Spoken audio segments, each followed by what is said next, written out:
Assalamualaikum warahmatullahi wabarakatuh. Jumpa lagi dengan saya, Ego. Kali ini saya akan membahas masalah risiko kredit yang sering dialami oleh debitur. Seperti apa sih risiko yang sering dialami?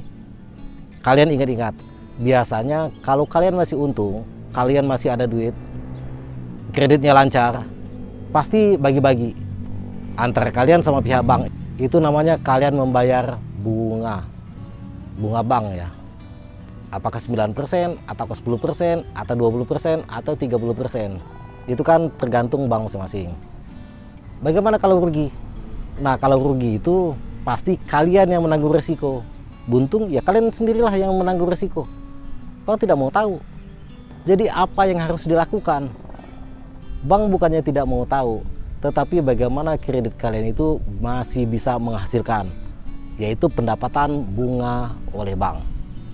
Kalau kalian usaha ataukah kalian kerja, kalau usahanya menurun atau usahanya bangkrut, kerja apakah di PHK ataukah lainnya, itu kalian menanggung resiko. Hutang tetap dibayar, cicilan tetap harus lancar.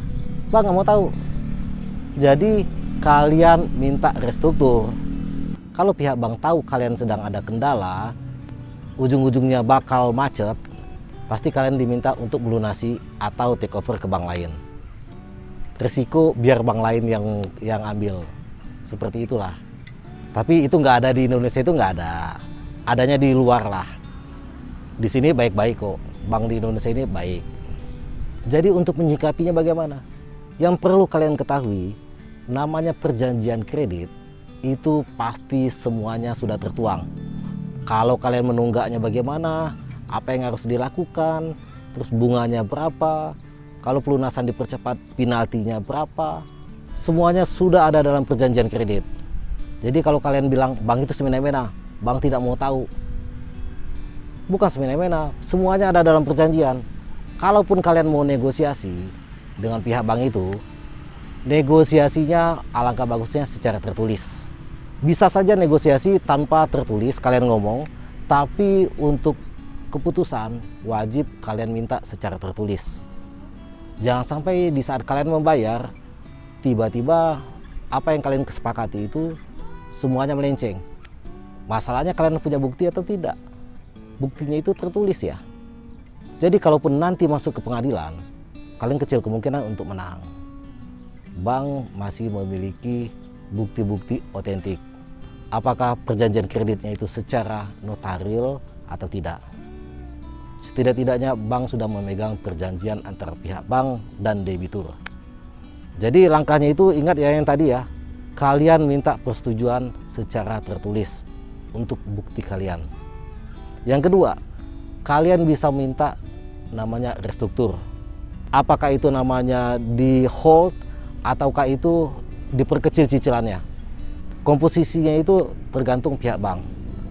Apakah pokoknya aja, ataukah pokok dan bunga, ataukah hanya bunganya aja. Semuanya wewenang ada pada bank. Sebagai seorang debitur, kita harus tetap mengajukan ke pihak bank, mengajukan permohonan ya. Jangan hanya diam aja. Dan perlu kalian ketahui juga, bank itu sangat suka namanya musyawarah. Bukan namanya sedikit-sedikit main lelang, sedikit-sedikit langsung masuk pengadilan, enggak juga.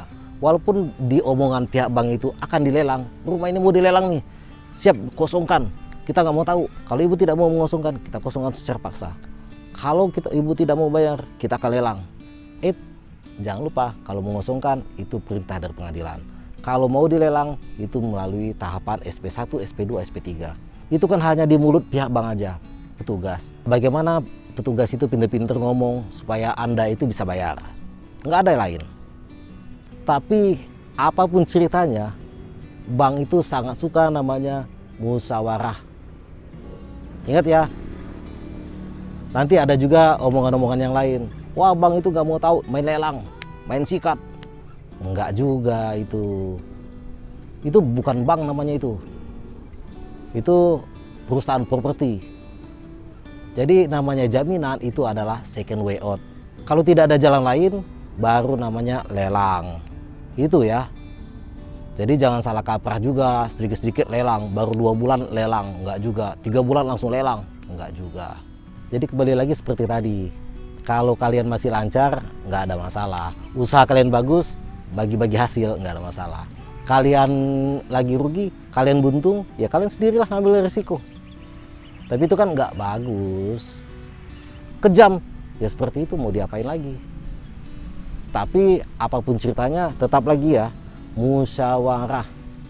Dan tentu saja, kalau untung sama-sama, rugi telan aja sendiri. Ya, dan kita hanya berdoa bagaimana pihak bank bisa memberikan solusi atas kendala kalian. Bukan hanya main lelang. Mereka juga harus memutuskan berdasarkan hati nurani juga.